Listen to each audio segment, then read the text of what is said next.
polling shows Liz Truss is on track to win and replace Boris Johnson and become the next British Prime Minister. The gap between her and second candidate Rishi Sunak has narrowed, but time might be running out for him, with the majority having already voted. And unlike the past, these votes, they used to be able to be changed, but now can't be changed due to security concerns. Joining me live is the Director of Freshwater Strategy and pollster, Michael Turner.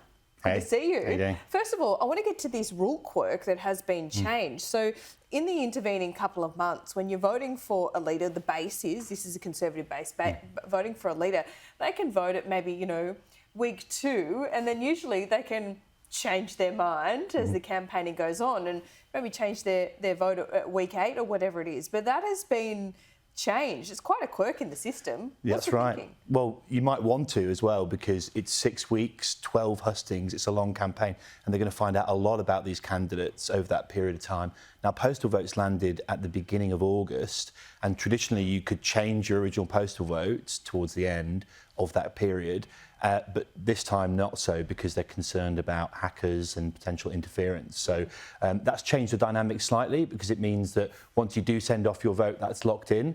And we've found out from some polling that's been done by YouGov recently that a majority of Conservative Party members have actually voted now. So, time is running out for Rishi Sunak. OK, so essentially that rule's been changed, though, because they're worried about hackers? Yeah, and there are obviously implications, therefore, for the campaign. And the thing is about Rishi Sunak's campaign is that he always needed to have a good hustings round to be able to overturn Liz Truss's lead. And so for him, it probably affected that campaign slightly more than Liz's. OK, talk to me about Liz Truss. Why is she seen as the darling among the base? Is she seen as one of them, a true Conservative? What's her pedigree?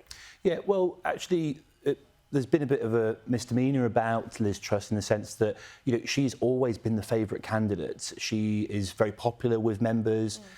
She has, regularly kind of had queues outside her for her speeches at the Conservative Party conference.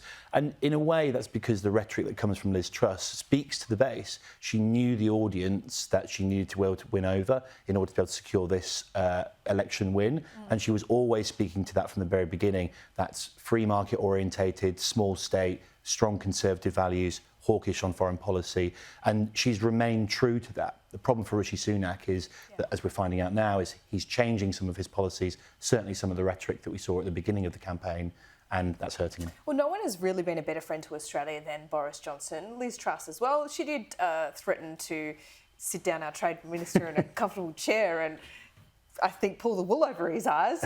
But in saying that, are you convinced that the base was as annoyed with Boris Johnson as his party colleagues? No. The interesting thing about this poll is it shows that if Boris Johnson was on the ticket today, he would beat both candidates. So he is still very, very popular with the membership, and that might well be the reason why Liz Truss is also ahead, because remember, she's still in the government. She's still part of Boris Johnson's government. She didn't resign.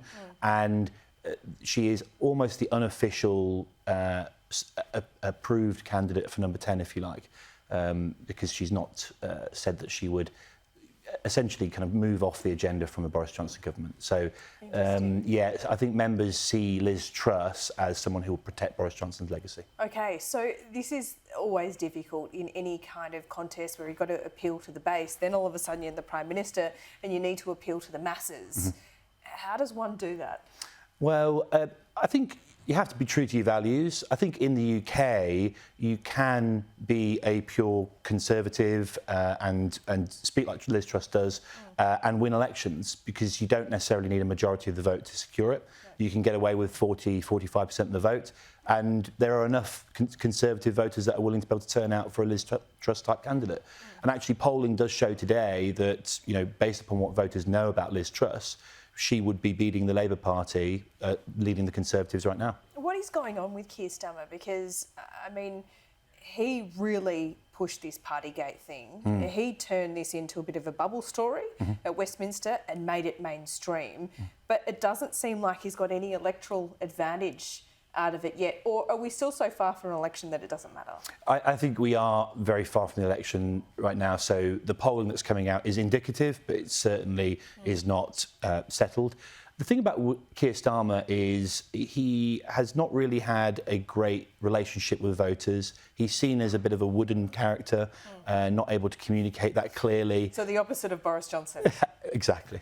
So with this style of leadership, I don't think Trump and Boris Johnson are exactly alike. I think there are similarities, but I think the direct comparison is a bit lazy at times. That kind of leadership we've seen on the world stage with, Liz Truss about to get over the line, very different Prime Minister here in Australia as well. Do you think that era of that kind of leadership is over, or is something voters still really like about it?